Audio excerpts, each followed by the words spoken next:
আজকে আমরা কথা বলবো তোমার বন্ধু রহিমের বিড়ালটি কেন থাকে না এবং সে বিড়ালটি থাকা বা না থাকা নিয়ে সে একটি কিভাবে স্মার্ট ডিসিশন নিতে পারে। এর মাধ্যমে বোঝা যাবে যে অধিকাংশ ছেলে মেয়ের রিলেশনশিপ কেন টিকে না বা ব্রেকআপ হয়। রহিম যখন ছোট ছিল তখন সে একটি বিড়ালকে খুব ভালোবাসে। সে বিড়ালটিকে জোরপূর্বক তার ঘরে বন্দি করে রাখে। বিড়ালটি যখন দুঃখী ছিল সে বিড়ালটির কাছে আসার চেষ্টা করলেও তার কাছে সে আসে না। একদিন বিড়ালটি হুট করে চলে গেল, এতে সে একটু কষ্ট পেল।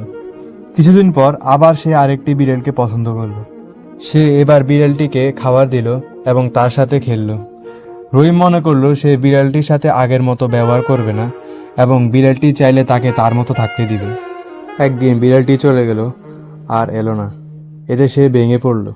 সে বলল সে বিড়ালদের সাথে আর কথা বলবে না এবং সে ভাবলো বিড়ালদের বোঝা অনেক মুশকিল। তারপর সে আসে একটি বড় কামব্যাক নিয়ে।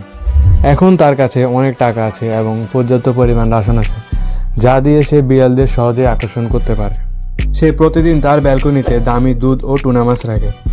একদিন একটি সুন্দর বিড়াল সে দেখতে পায়। সে বিড়ালটিকে অনেক আদর যত্ন করে, যার ফলে বিড়ালটি তাকে অনেক পছন্দ করতে শুরু করে।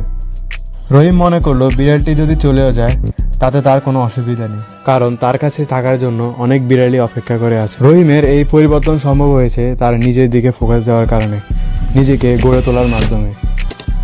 আর ভিডিওটি ভালো লাগলে অবশ্যই সাবস্ক্রাইব করবেন।